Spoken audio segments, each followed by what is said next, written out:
Every time I open Booktok, this book is being shoved in my face. So in this video, I'm testing the hype to see if it actually deserves the obsession. I'm going into this pretty much blind, zero spoilers, and by the end of this vlog, we're gonna decide as a team, was Booktok right or were we lied to?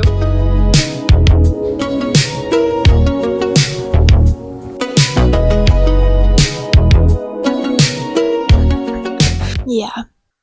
I have seen clips of those two men all over my social media feeds, and let's just say I'm intrigued. I want the full experience because I have a feeling that this is something I will obsess over, especially since most people are very moved by it and it seems like a very emotionally driven romance. We have purchased Shane and Ilya's 2 books. I believe there's a third coming out with them. My heart and my body are ready for this experience. It's about 2 hockey players that are rivals, and that's about all I know. The world is obsessing over these 2 characters right now. I don't have a very big following on here. I don't have very many friends who are reading this. Like, there's not a huge stake in the game for me if I hate it. I'm gonna be reading both of these books and watching the TV show. There's nothing to lose for me other than wanting to be a part of something, but that's not enough for me to not fully give my opinion. So I may very well hate this. I might obsess over it. Either way, it will be my honest opinion and you will be seeing it all. If you want to know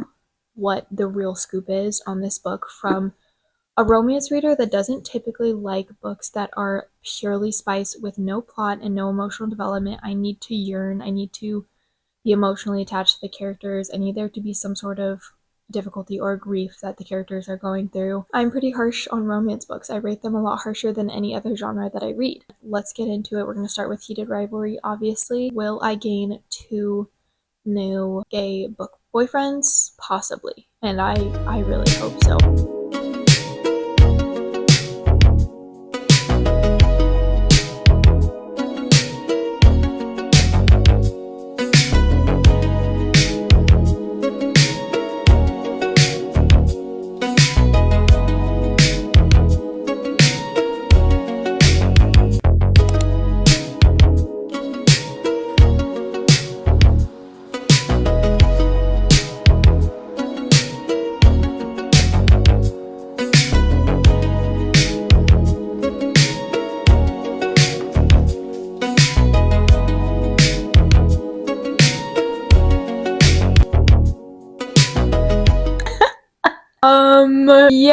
Yeah, it is definitely spicy. I am about a little under 50% through. There's nothing in here that I hate so far. There is nothing that is cringe to me. Overall, I think it's a really great experience. Things that I am liking so far. My biggest qualms with romance books recently are when a character is having internal dialogue, they are speaking to the reader in such an oversimplified, basic, and cringy way. They will over-explain. I prefer it when we build our understanding of characters in romances through their dialogue with other characters or through a slow buildup of getting glimpses of their family life or their history. As their other main characters getting to know them, we are getting to know them as well. And I think that's what this does really well. The second thing that I really like about this book so far is the spice has a very distinct and clear reason as to why it's happening, in my opinion. I think that the reason there's so much spice in the first half of this book is because it's a combination of the 2 main characters' contexts and environments. I think that they're both sort of struggling with public perception, their teammates' understanding of them, and their ability to be themselves. And so I think there's a lot of like hidden / forbidden moments for that reason. So it makes sense to me why spice is really the main point of their relationship right now. I love the glimpses we're getting of each of the main characters' personal struggles. I think that Ilya is going to have a lot of deeper moments that we're going to uncover, which is making him a really interesting character. And I really like Shane and Ilya. Like, I love them as characters. I love them as people. It's also I think it's very educational. Now going into things that I'm unsure about. I am at the point 50% almost through where I am feeling the need to start to move forward beyond the spice. I think if the rest of this book is just more of the same, I will definitely be pretty disappointed. Even though I stated all the reasons why I think the spice is warranted and it is very well written, me personally, I'm a little bit like, whoa, I need a little break, and it's a little bit too much for me. It's just I'm ready for more emotional development. Those are my thoughts. Definitely understand the hype so far, but I am really enjoying it. I'm just glad I don't hate it, to be honest. That's the tea, and after I finish Heated Rivalry, I'm just gonna jump straight into the other one and then just do kind of a full review and rating at the end of that. So if you want to hear my thoughts on the rest of the story and the TV show comparisons, and also just my opinion of that overall, then wait till the end of this video. We are going to just go ahead and have a little cozy afternoon.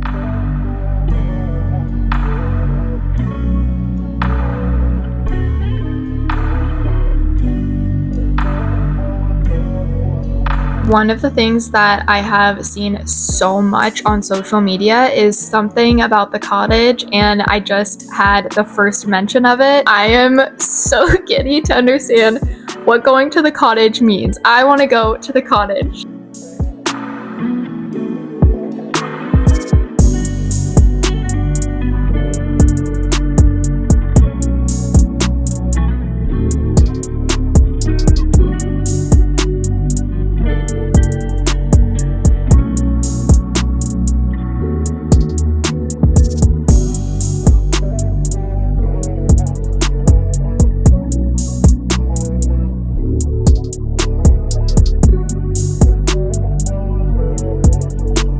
We are finally getting some regular interactions with them where they are building a little bit of a relationship, and it has me so excited. These are the moments that I live for in a romance, just the very, very mundane. And in this moment, Ilya is making Shane a tuna melt, and he has his favorite drink in the fridge.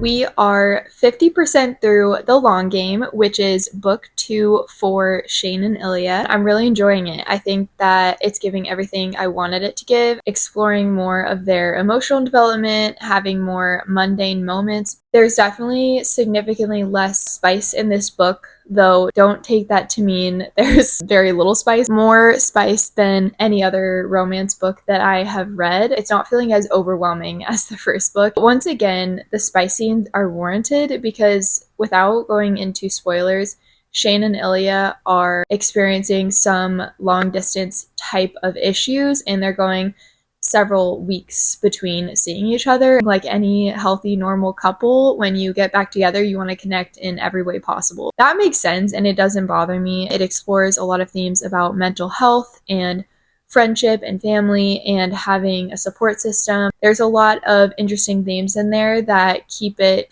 in depth. I still really love Shane and Ilya. They're some of my favorite main characters that I've ever read. They're just both such sweet and wholesome people. It's not giving me 6 stars, infinity stars, which I'm a little bit disappointed by. The main reason why I'm not getting that 5-star feeling is the plot and the pacing. It's kind of a lot of the same over and over and over again between both the first and the second book. The same challenges that were occurring in the first book are the same challenges that are occurring in the second book repetitively, and so I'm kind of getting to a point again where I'm waiting for something else to happen for the plot to move forward. When I'm reading it, I'm thoroughly enjoying it, but as I put it down, it's not something that I'm dying to pick up and see what happens next. And that's kind of usually one telltale sign that a book is 5-6 stars for me. And I don't think it'll be in that tier, but I can understand why it is for some people. And I think for me, it'll probably still be a 4 stars, which is so good and something that I would recommend to anyone and everyone. But it's not something that I'm like screaming from the rooftops about. So we're just going to keep reading and honestly try and finish this tonight so that we can start binging the TV show. I'm probably more excited about that, just to see these characters come to life. Let's get into it.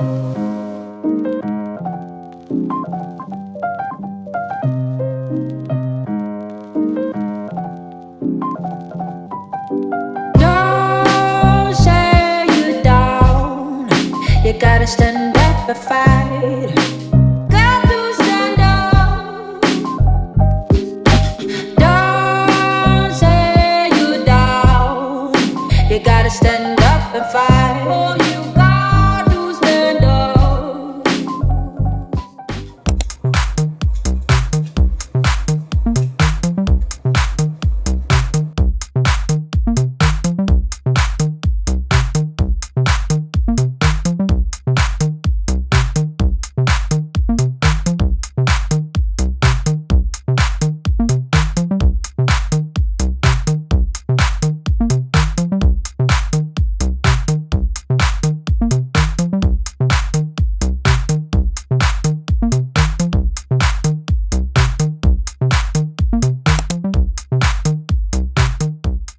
Did I finish Heated Rivalry, or did Heated Rivalry finish me? Is the real question here. Like, who was I before this experience? I don't know. I just finished the last episode and I don't really know what to do with myself. I feel like I either need to watch it all again. Yeah, no, I think I just need to watch it all again. Whoever made that show could not have been better. The casting could not have been better. The choices that they made with each scene, what they chose to take out of the books. The club scene will live in my head rent-free probably for the rest of my life. The cottage, oh my god, the scene where Shane says, "I really tried," to his mom. The only thing is I feel like the mom wasn't done justice. I feel like she was a bit like cold in the show, and that's not the impression that I got of her at all in the books. So final review of everything. Book 1. To me, it wasn't anything crazy. It was a little bit too spicy for my personal taste. However, I understand why it was. I don't think it was cringy or not even unnecessary, just not my particular taste. But I did fall in love with these characters in this book. My final rating of this book was 3.5. Honestly, I think if these had been one long book, I really think that would have made it a 5-star experience for me to have gotten the spice and the emotional development and that freaking 5-star ending in the long game. If it could have just been one book, I think it would have been 6 stars for me. It just felt a little bit too paced out, a little bit too drawn out, but I would still recommend this to anyone. The long game for me, I've been going back and forth so much between 4.5 and 5 stars. For me though, again with the pacing, it just felt a little bit repetitive from the first book. I was kind of just not like dying to pick it up until about